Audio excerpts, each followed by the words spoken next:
Hey everybody, last time we met, we went over the big picture ideas and concepts that you need to be aware of during this unit. But this time, let's actually get into it, guys. Let's get into the rise of industrialization in America. So, after the Civil War, a second industrial revolution takes place in America. And roughly that's, between 1870 and the beginning of World War I in 1914. That's generally considered the second industrial revolution, and in large part takes place in America. Millions of Americans leave farms to work in mines and factories.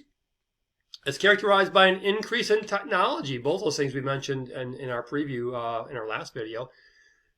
And then by the early 1900s, the United States becomes the leading industrial nation.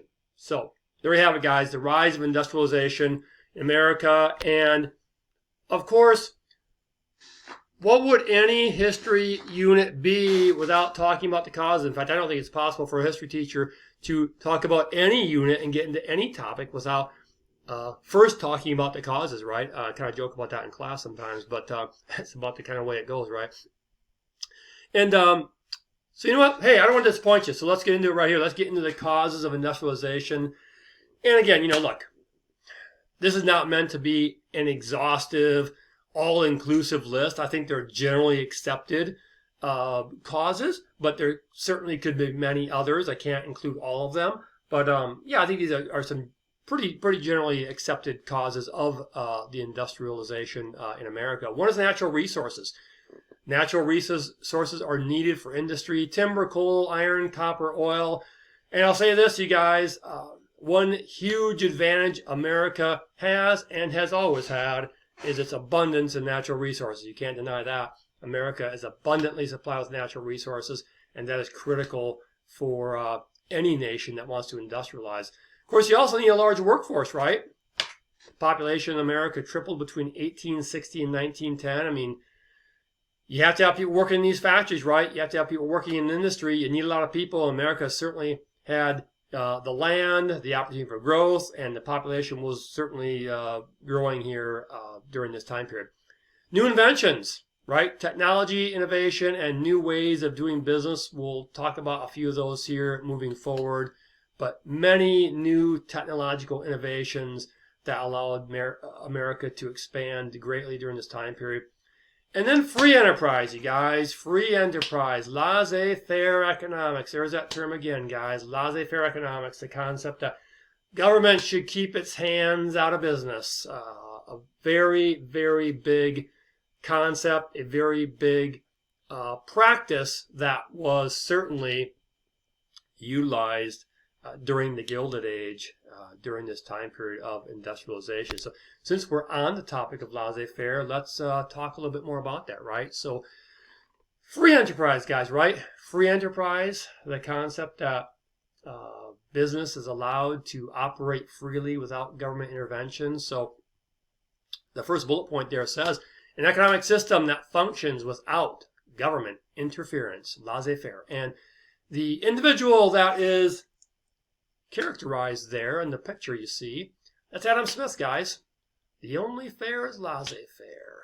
That's a picture of Adam Smith. And I'll say this, outside of John Locke, the great British Enlightenment thinker, so influential to the United States and our ideas on government with his thoughts on natural rights, other than John Locke, I would argue the single most significant Enlightenment philosopher that influenced the United States is Adam Smith.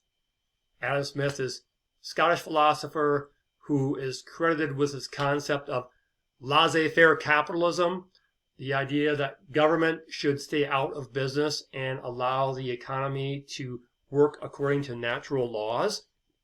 So laissez-faire capitalism, the economic concept originating from Adam Smith that has so dramatically impacted America. Of course, we know that here in America, hopefully you know that our economic system is capitalism, right? So, yeah, so tremendously influential on America's ideas regarding to the economy. Of course, second bullet point there says supply and demand, right? Supply and demand determine wages and prices. So the supply of an item determines whether the price goes up or down. Demand, of course, also determines what kind of items will be produced or will not be produced. The big picture here is that supply and demand determines wages and prices, not the government, right? Supply and demand in a capitalist, laissez-faire economic system, determine price and products, not the government. The system also encouraged foreign investment in the United States as well. So, yeah, laissez-faire economics, guys, huge approach to the economy that really took place during the Gilded Age and during this period of industrialization. Of course, as we move forward after this time period, the government will eventually step in to try to rectify some of the problems that arose as a result of uncontrolled laissez-faire capitalism. And we'll talk about what some of those problems and what some of the challenges were here in the future that the government tried to step in and try to alleviate. But for now, let's just say, yeah, the laissez-faire approach was critically important to the development of industry in America. Let's talk about some of the ideas, you guys, related to government and business. Government's goal was to keep taxes low, which encouraged investment. There was little government regulation in industry. That's the whole concept behind laissez-faire, right? Government sticking to government and business sticking to business. Tariff rates increased on foreign goods to protect American business. Guys, tariff rate is just a tax on imports. That's all it is. It's a tax on imports. And the whole goal is to try to keep prices lower in your own country so people would be more likely to buy local products as opposed to foreign products. Wow, you guys, those three concepts right there. I mean, talk about ideas that are relevant to today. I mean, wow, some things never change, right? I mean, keeping taxes low, government regulation, tariff rates. I mean, if you pay attention to the news today, those are all things that are current modern day issues, right? So, some things never change. The last bullet point there says land grants were given to railroad companies to spur on Western growth. With that, I'm just going to say when we get into our unit on Westernization, we'll talk a lot about railroads. We'll talk a lot about growth, land grants. We'll get into all that when we get into our unit on Westernization.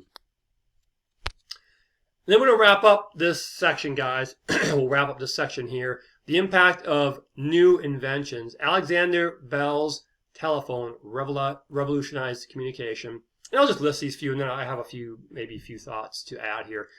Thomas Edison's light bulb transformed whole cities and industries. Gustavus Swift refrigerated railroad car, meant fresh food all over the country. Mechanization increased production. Mass production brought cheaper prices.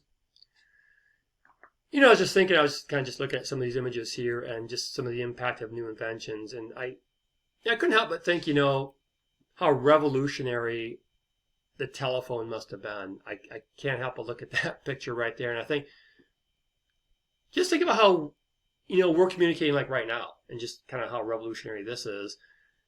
And I wonder, I often wonder, like back in the day, were people thinking the same thing about the telephone? I imagine they were. I mean, I'm just trying to imagine what it would have been like to use a telephone where you actually talk to someone, communicate with someone who's not in your same room. And how the first time you did that, how just absolutely phenomenal that would have been. That just seems like it would have been a really, really crazy thing. And of course, there you see, the telephone there. He's got the cords there. Of course, cord. What's cord? Who needs a cord for a phone, right? Don't need that anymore. But yeah, and the light bulb. Gosh, just that just allowed us to work 24/7, right? I mean, just think what you did before the light bulb. I guess you operated by the sunlight, right?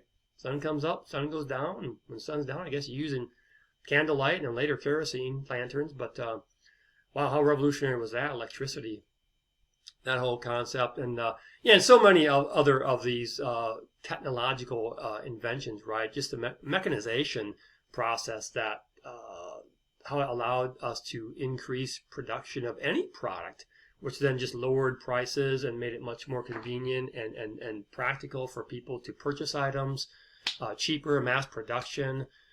All these concepts we'll get into more, but impact of new inventions, guys. A lot of new inventions here during the Gilded Age that not only impacted America then, but have just continued to impact us here into the present day. So, anyways, hey, as always, if you are in class, we will go over some readings and delve into some of these things in further detail with some assignments to to help kind of cement some of these things in your mind. If you are not in class and you are viewing this video in some other form or fashion, I would encourage you, hey, what new inventions do you think were most significant? Hey, do some research, right? Let me know. I'm always interested in hearing what people think, but what new inventions, what new technological advancements, which ones do you think most influenced America? So check it out. Delve into it some more. I encourage you to do that. But that's it for now. We will be back later with some future videos on industrialization here in America, and we'll talk more then, okay? Bye.